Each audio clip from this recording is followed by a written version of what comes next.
Une facture est créée par le vendeur et envoyée à l'acheteur.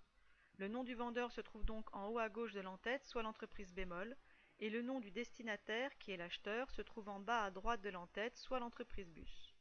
Sur une facture figure le montant brut, puis les réductions commerciales, le rabais lors d'un défaut sur le produit, une remise pour un client fidèle et ou important, et la ristourne accordée en fin de période en fonction du montant acheté par le client.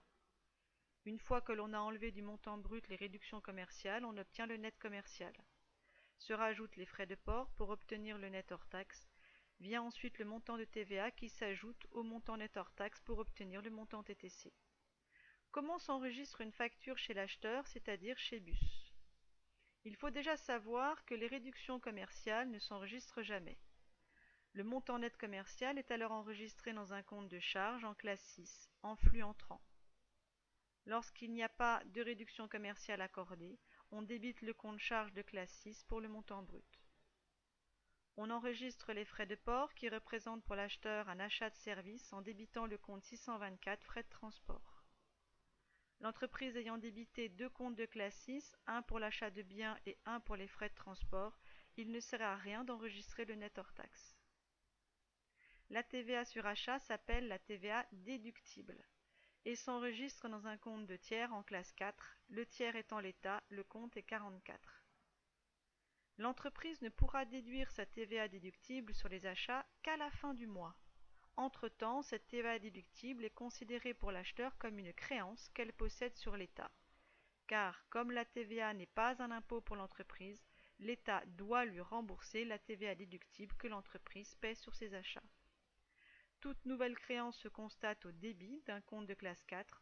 On mouvemente donc le compte 44 566 TVA déductible sur achat au débit. Une créance se voit apparaître à l'actif circulant du bilan. La TVA déductible étant une créance, on la verra à l'actif circulant du bilan de l'acheteur. C'est un compte à solde débiteur, c'est-à-dire que le total débit ne peut être que supérieur ou égal au total crédit.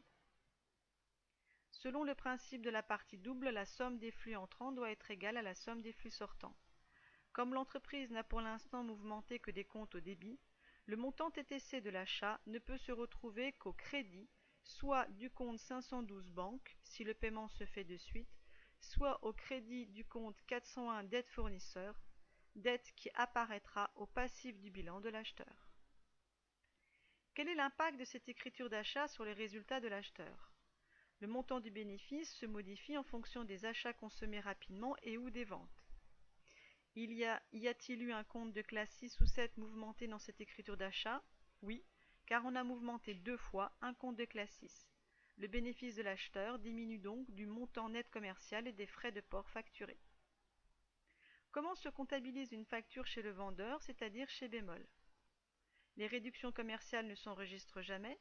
Le net commercial est alors enregistré dans un compte de produit en classe 7 en flux sortant.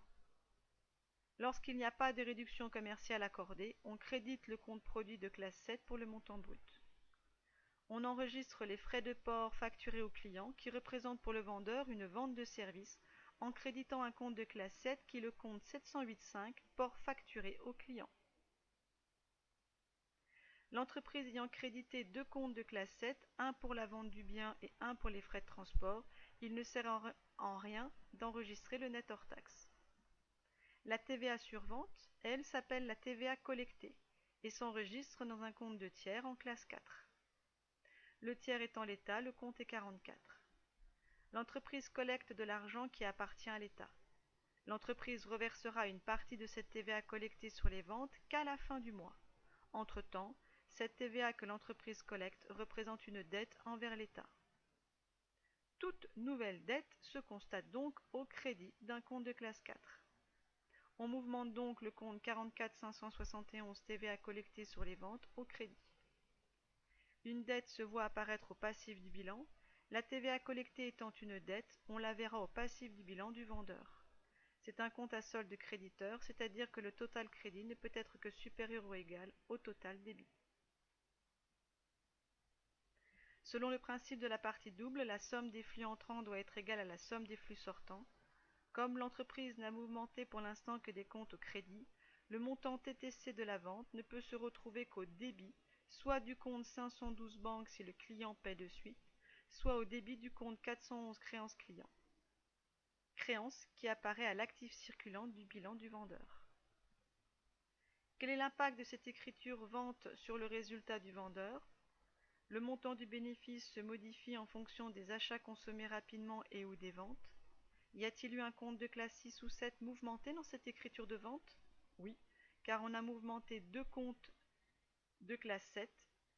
Le bénéfice du vendeur augmente donc du montant net commercial et du port facturé au client.